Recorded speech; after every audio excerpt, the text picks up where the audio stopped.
It's Kevin Keatsman Uncanceled on 95.7 FM, KCMO Talk Radio. Good morning, Kansas City. Welcome to Uncanceled on KCMO Talk Radio 95.7. I'm Kevin Keatsman. In the next hour, we got a whole bunch to discuss. We're going to compress a whole bunch of big topics into 1 hour today, so buckle up. Here we go. In a few minutes, we'll talk a little bit about the News Nation special last night and the discussion between Bill O'Reilly, well, it wasn't a discussion, and James Carville over Medicaid funding in the big, beautiful bill. And this is out of control what the Democrats are trying to do. We'll add some context to this of what Bill O'Reilly was arguing last night with James Carville and where Carville has gone wrong. We have a young phenom from St. Joseph, Missouri that we're going to talk with Mark about later in the show that pitched into the seventh inning with a no-hitter last night for the Royals, which a lot of people around Kansas City are buzzing about. Noah Cameron is his name. He didn't really have no-hit stuff, but we'll get into that later. It was an amazing debut as the Royals have won 8 out of 9. And John Elway is being investigated by Riverside, California County Sheriff's Department for his involvement in driving a golf cart that led to the death of his friend, business partner, and agent of 35 years over the weekend, a story we heard nothing about for 4 days until the man died. This is a wild one. We start today with the Tesla terrorist in Kansas City, and there are not many stories that get my blood boiling. I may not always sound like it on the radio. I get excited sometimes. Part of that is just the adrenaline of being on live radio or whatever. But there are some stories that get my blood boiling, just like I'm sure there are some things that you read or hear and you go, okay, that one can pass, this can pass, whatever, or, oh, that's just the world the way it is. And then every now and then one will hit you right in the gut and you'll go, wait a second, this is so wrong. We've had a couple this week. The firefighter, certainly, and the death of the firefighter in Kansas City has touched us all in a way that this next story doesn't. This next story just touches us as outrage. It makes you want to punch something. This Tesla terrorist, Owen McIntyre, that made homemade bombs, Molotov cocktails, went to the Kansas City Tesla dealership on State Line, allegedly bombed these cars and torched them, ran off. The authorities thought they were looking for a woman. They described a woman leaving the scene. Later figured out it was young Mr. Owen, age 19, a student in Boston from Kansas City that was home on spring break doing this. After Owen was arrested, Kash Patel put a comment out, Pam Bondi put a comment out. We're going to prosecute to the fullest extent of the law. This will not be allowed. We're going to make an example out of these people. They're going to jail for a long, long time. And that was a lie. Owen is free. Owen has been sent home to mommy and daddy by a federal judge in Boston, of all places. The judge, Jessica Hedges, has decided young Mr. Owen has mental illness. Now, let me just give you any of these 3 reasons. There are 3 reasons. There's more than 3 that he was released, but let me just give you one of them and ask, how does it feel that young Owen is a domestic terrorist, which has basically been defined by the Trump administration, for attacking these dealerships? If nothing else, he's a political terrorist, because this is all about politics. If you had a judge say, we're going to let a terrorist free because they have a mental illness, when does that happen? We have people in the legal system saying it happens all the time. I mean, wait a second. A bomber. I'm not talking about somebody who was jaywalking. You made Molotov cocktails and blew stuff up, and you get to walk because you're mentally ill. That's one.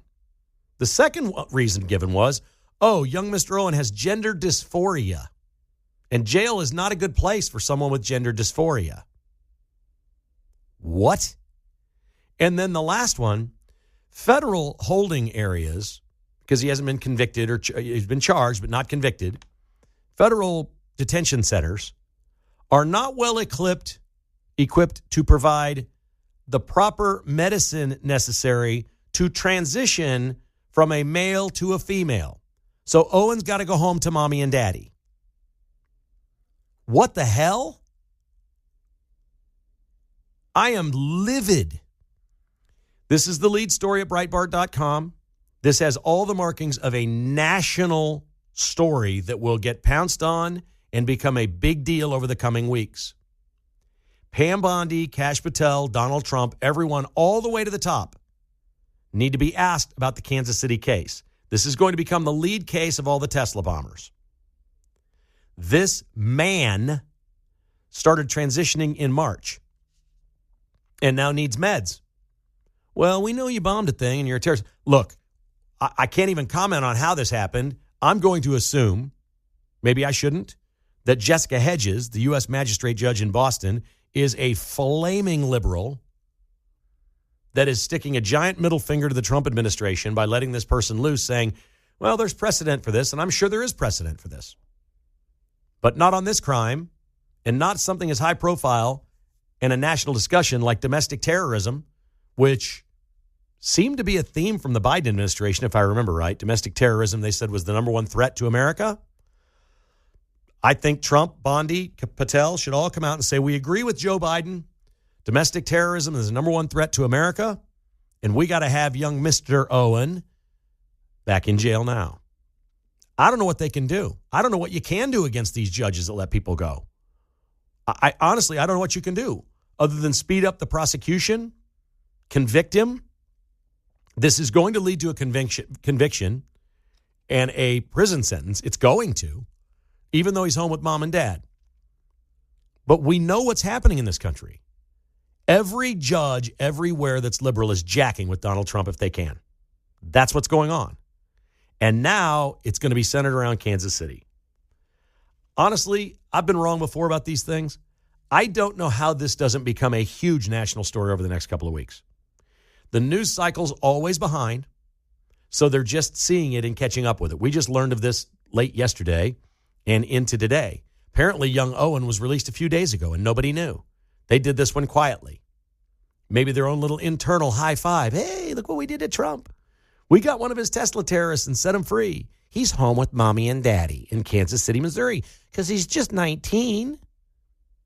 That's not a minor. There'll be no trying this man as a minor. He's 19, and he's mentally ill, which is exactly how you describe people that bomb Teslas or key them or have Trump derangement syndrome or walk around after leaving mommy's basement in their flip-flops and jammies with sharp objects putting scratches into Teslas. We've seen these freaks. We know who they are. We know exactly who they are. They all have problems. And I'm not trying to be inhumane to people with mental illness. Let's help them before they commit these crimes. This is exactly the problem we're having with this woman, Basel, that killed the firefighter. You can't tell me that she doesn't have some sort of mental problem, mental illness. The things that she has done are mentally deranged, and it could be from being on drugs, but that's a mental illness too. We got to get people help. I don't have the answer to that part. All I know is we can't keep getting freaks in jail who are bombing Teslas or biting police officers and letting them walk and sending them home to mommy. The hell are we doing? And Mundo's been great. He got that prosecutor on from Clay County. And he's had interviews. He's got all these people talking, and they're all like, well, the protocol is that. I don't care what the protocols are anymore. No more protocols. We've got a mental health crisis in this country. And if people that are mentally ill want to act out on their mental illness because it's directed because of the media and because of Democrats, who earlier this week we heard J.B. Pritzker say, there will be no peace for Republicans. There will be no peace. They're calling these people to action. They're calling mentally ill people to go act and do things and convince them that they hate Donald Trump and their life sucks and they're mentally ill and they're deranged because of Donald Trump, that they don't know what their gender is because of Donald Trump, that they don't like their parents, they hate their professor in college, their girlfriend dumped them because of Donald Trump. That's what they're convincing these people to do. And when you have people suffering from depression and mental illness, gender dysphoria, whatever the hell that is, and they commit crimes, and now we're like, we'll let you loose? I love Pete's line, keep a wig and dress in the back seat. If you ever get in any trouble, just put it on. Claim you're transitioning, they'll let you go. They'll at least send you home to your wife. Whatever. This is outrageous. I don't know if it's gotten to the White House yet. I don't know if Pam Bondi knows. I don't know who knows. But if this doesn't get acted upon, if they don't do something about this and get this person back in jail, I've not been critical hardly at all of Donald Trump. I love everything that he does and stands for. What I will not tolerate is the tough talk from these people that they're going to do a job and not do it. I won't stand for it. I will be the first person with a microphone to say this is absolute BS. Pam Bondi, you're full of it. Get this guy, get him back detained. I don't care what it takes, do it. Override the judge, appeal the release, whatever it has to be. Hold a news conference, tell us what you're doing, get this person back. You talk tough about all these Tesla terrorists, and you said you were throwing the book at them, and now this kid's running loose with mommy and daddy. Well, what a prison sentence. While he awaits trial, we assume down the road, he's hanging out with mom and dad in Kansas City because a Boston judge let him go. It is absolutely outrageous. Let's go to the phones, and first up today is Steve in Overbrook. Good morning, Steve. How are you? Hey, I'm good, man. It's the first time ever calling to your show, but I do listen every day, so I love what you and Pete and everybody do. Thank you very much. We need more guys like you. Thank you. So here's my take on this whole, like the subject before, mental health, and I'm going to focus it around that. So for about I'll say between 4 and 6 decades now, the grand social experiment has failed. The left has won. Whether, I don't care how conservative you are, how liberal you are, how middle of the road you are, the left has won. Now, you look at the systematic removal of the father from the home, i.e. divorce. 80% of divorces are filed by women. About 20% on average are filed by men. Now, I will not take away from women who are true single parents. Now, there's a lot of argument there to be had. How did they become one? Why are they one? That's not today's argument. But the studies are out. The numbers have been done. When children are raised by a quote-unquote single mom, they more often than not turn out as though they were raised by no one other than themselves. When children are raised in a single father household, they turn out as though they were raised by both biological parents, psychologically, emotionally, physically, all the way across the board. Right. You want to fix the mental health problem in this nation, we got to stop divorce unless it is absolutely necessary. And when I say that, even before all these restrictions were put on, or my body, my choice, or what have you, people could still get out of marriages if you could prove gross abuse. That has never changed. But to make it so easy just to say, hey, you know what, you're going to be a twice-a-month MFer, and you're going to write me a check, and I'm going to get on the system, and the system is going to raise your kids. The school district is going to raise your kids. Where in the hell do we think that there's a win-win in that scenario? Okay, I'm with you, Steve. I like your points. I don't know where all the mental illness is coming from, but I do like your points, and I think you make terrific sense. This is very common sense stuff. The issue that I would disagree with is I don't think this is a government solution. I think this is a cultural and societal issue, maybe even a church issue, a morals issue. There's a lot of different things involved here, but you can't have a government tell people that they can't get divorced. I mean, that's just, there's no, we can't, and I don't think you were saying that, but it sort of sounded like that's where you were going. We have to fix this as a people, as human beings, as a society. Knowing what's best for us and doing what's best for us is the hardest thing to do sometimes. Look at all the resistance that RFK Jr. is getting right now. It's unbelievable. He's trying to help people get healthy so we don't die. And our insurance premiums come down, and people are resisting that, saying you can't tell me what to do. So it's definitely a tricky situation. Last night on News Nation, my favorite clip we're going to play for you right here was Bill O'Reilly and James Carville. Trump was great. The whole thing was great. You can watch or listen to the whole thing at newsnationnow.com. It was on KCMO Talk Radio, and James Carville came on and started spouting out that this big, beautiful bill is going to be cutting funding for Medicaid, Social Security, Medicare, and all that stuff, and Bill O'Reilly wasn't having it. I would not extend these billionaires' tax cuts, and I would not pay for them by clobbering the middle class and the lower middle class by cutting Medicaid expenses, of which he said he wasn't going to cut Medicaid. Go watch the budget that's been submitted. It's already got 600. He said he was going to end the war. There's nothing about cutting Medicaid in the budget. Did this he is say your propaganda, Jim. Did he say or not say I'm going to end the Ukraine war? It's a bunch of bull, and you know it. No, you can't. You can't say it's in the budget. There's a Medicaid cut when there isn't. Excuse me for speaking while you were interrupting me. I am. This is ridiculous. And he does it every night. Can I make a point? Yes, go ahead. He was going to end the Ukraine war on day one. Oh, come on. Oh, it's absurd. What did Biden do for 4 years in there? Nothing. It drive me nuts. He said he was going in the Ukraine war. Can't tell by your demeanor. Please fact check me. Somebody look it up on your cell phone. Did Trump say I'm going to end the Ukraine war on day one? And I was going to wear an LSU T-shirt, but I'm not now. You don't have to. Can I ask a quick question? We'll get over it. You got to fight to get into this. I'm not going to fight. All right, so it was very spirited. What Trump actually said was he's going to end the war in Ukraine, and it might even be on day one. It may end by day one. It may end day one, because that's what Reagan did, basically, with the hostages in 1980. And I never thought it would be day one. I don't know any reasonable person that would have thought that. I don't. But this is what they do on the left. Now, back to the Medicaid issue, because this is very interesting. I heard Speaker Johnson say that they are going to save money in Medicaid, and here's how they're going to do it. It has to do with states. The federal government sends money to the states for Medicaid. Then that's where you get your money. That's where you get your benefits. That's where you get your care. We have, and I don't need to list these for you. You know which states they are. We have many states in America that provide full care, medical care across the board for any illegal alien through Medicaid. They take their Medicaid dollars, and what's actually happening is that's Democrat states. They're taking the Medicaid dollar away from American citizens, and they're funneling to illegal aliens.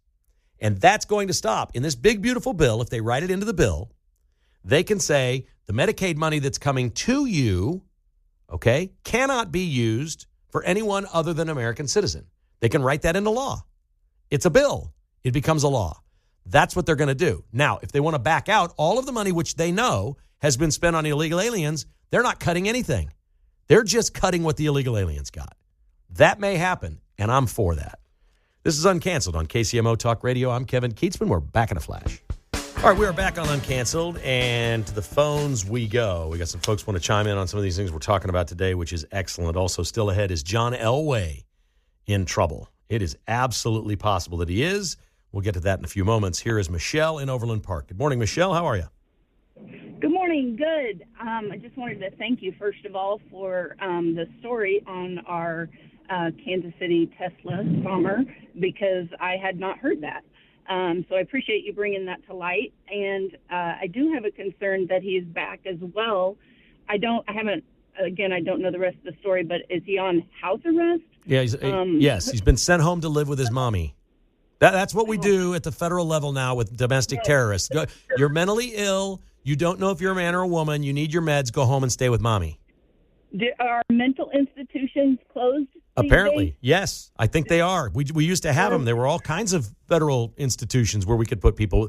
They say they can't handle a person that needs gender drugs. Yes. Well, how about he stops taking gender drugs? Absolutely. It wasn't the shooter, unfortunately, at the school in Tennessee going through gender transition. Yes, and an overwhelming number of the Tesla vandals that they've found are trans. This is a thing. There is mental illness and transgenderism, and they're violent, and they're committing crimes everywhere, and it's the most underreported thing in America. And we just need to challenge our society to really look and rethink of transitioning, gender dysphoria, whatever it is. There is something, and we need to wake up. Thank you for bringing the story. I do sympathize for those with mental illness. Yes. I've had family depression, anxiety, whatnot. I know it's not fun, but you can be treated. You can be helped. And there is a growing number of people all across the country that get into their 20s and 30s that have gone through a sex change and are transgender, and they regret it. They've got balance in their life. They've figured out their mental illness. They're on proper medication. They're living a normal life, and they regret what they did when they were younger. Absolutely. I thank you. Thanks again. Appreciate all you guys do. Thank you, Michelle. Appreciate your call, as always. Here's Mark in Independence on KCMO Talk Radio. Hi, Mark. Hey, Kevin. Great show.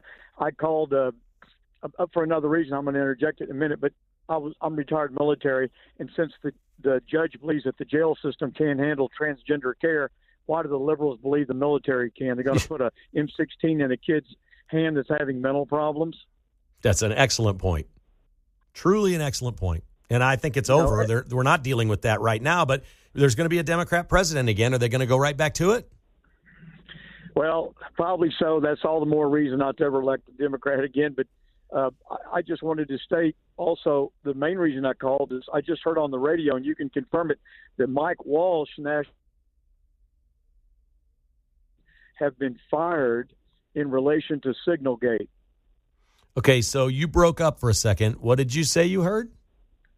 Okay. I just heard on the radio, on the news break, that Mike Walsh, National Security Advisor, has been fired, he and one other person, because of Signalgate. And I'm just going to say that I don't believe it was an accident, and that's my opinion. Okay, I appreciate the call. We'll check that out and follow up on it as soon as we possibly can. Here's Linda in the Northland on KCMO. Hi, Linda. What's up? Good morning. This is something I've been wondering for a long time on this gender-affirming care. I said, we're not affirming what their gender is. We're affirming the opposite. And I wonder why, when these men want to become women, they start giving them estrogen. Why don't they give them more testosterone?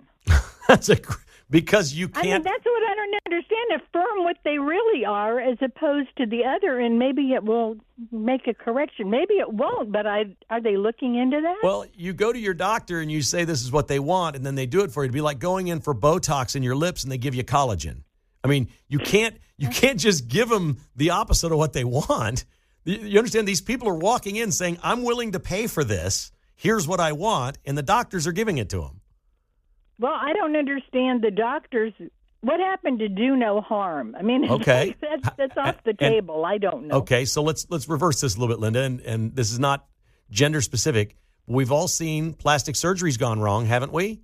Women that have gone in 13 times and pumped up all this and that, and now their eyes are swollen, they can barely see, and their lips look like a duck. We've all seen that. Well, the doctors aren't going to say no. If you're going to come in and spend $11,000, the doctors are going to say yes. It's insane. Just like what Kennedy wants to do and get these commercials off the air because people have self-diagnosed. You're right. And they come in and say, I want this drug, this drug, this You're drug. Right. And the doctors don't say, no, this isn't good for you. They do it for the money. And, I mean, it's appalling. I'm sorry. That's just my opinion. It is, and it's not just the money that the patient is paying to the doctor. It's the pharmaceutical companies that are kicking it in for the doctors to push it and sell it because they make money from them, too. Yes. And that happened with COVID, by the way. The doctors got paid like crazy to push the COVID shot, and it was just everywhere. Excellent call, Linda. I mean, an excellent call. I love it when the ladies call the show. You guys are awesome. I think that maybe you're smarter than the rest of us. I think there might be something to that. I think it's possible that that's the case. Here's Joe. He's got a tough act to follow. Hi, Joe. How are you today? Oh, pretty good. I'm just curious as if the crime happened in Kansas City, why isn't he being tried in Kansas City? They picked him up in Boston. He goes to school in Boston. It's a federal crime. The agents picked him up in Boston, and that's where they detained him.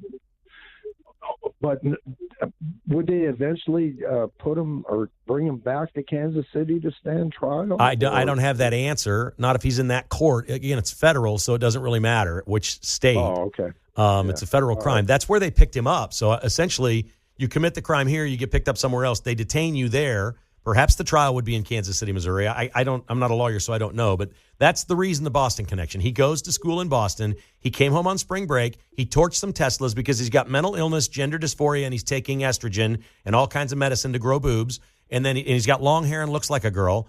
And then he goes back to Boston to school, and that's when the FBI finds him. They arrest him. They put him in jail, and a judge lets him loose because he's mentally ill. I've never heard of this. I'm a judge. I mean, this is a low bar for judges. You don't turn somebody loose because they're mentally ill after they've made homemade bombs. It's a really low bar for a judge. Okay. Well, I guess because of the federal crime, that makes sense. Indeed. So. That's why. I'm just giving you I'm not saying it's right or wrong, and I don't know what's going to happen. I'm just telling you what I know, buddy. Thank you. Appreciate it. But an excellent. I'm glad that he called and asked that question because a lot of you may be driving around right now thinking, well, what's the Boston connection here? How's that the case? That's where he went to college.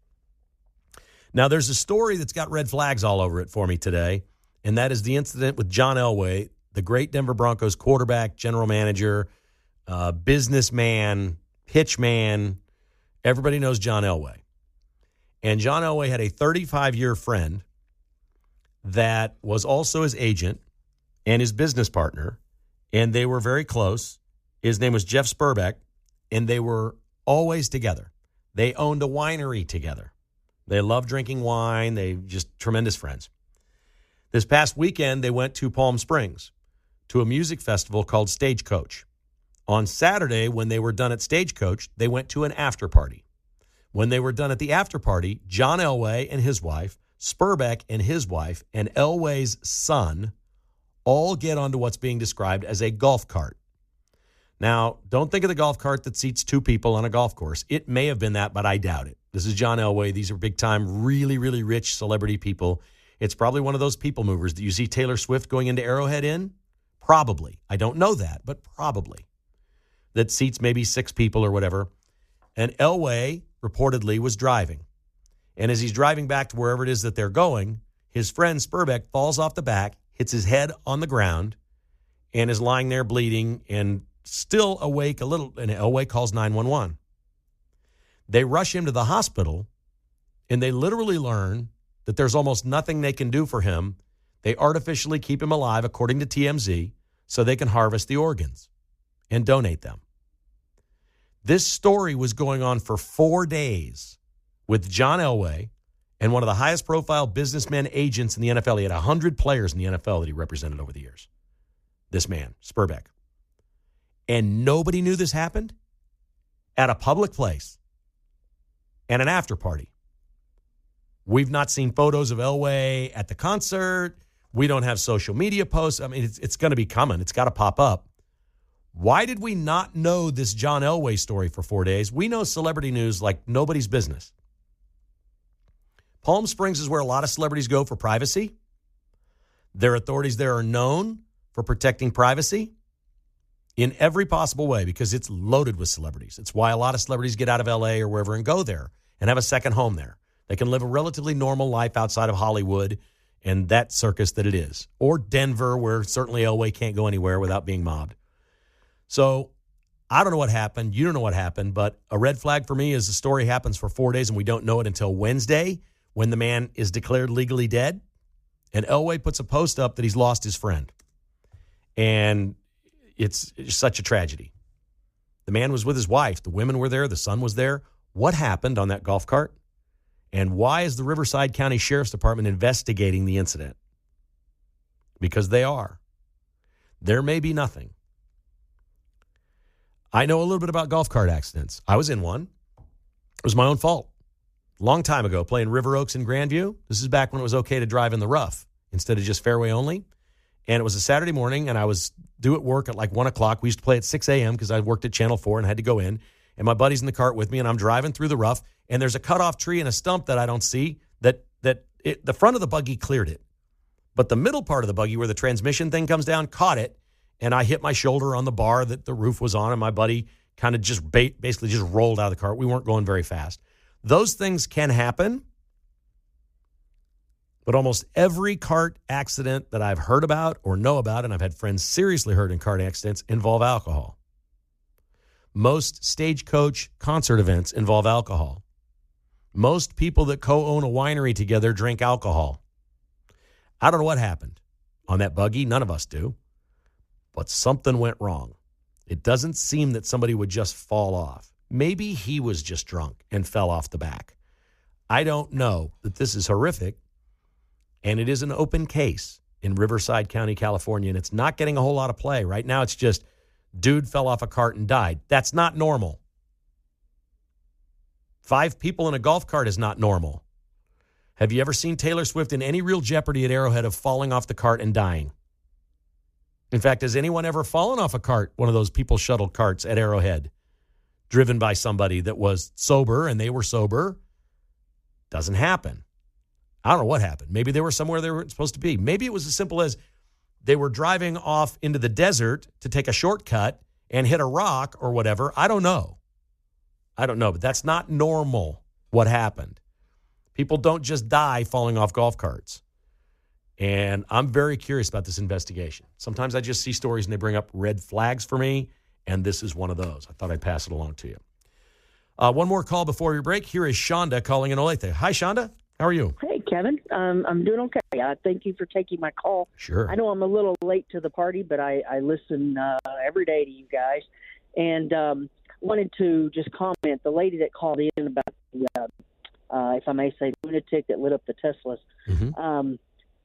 She was saying you go to the doctor and they'll just give you whatever you want. That's unless you've, been in a serious accident and you have chronic pain and you need something. No, they want you to do all these tricks and tips before they'll ever help you, to sleep at night because they don't want to give you a pain medication. So it's all fun and games until you get into something serious where you really need it.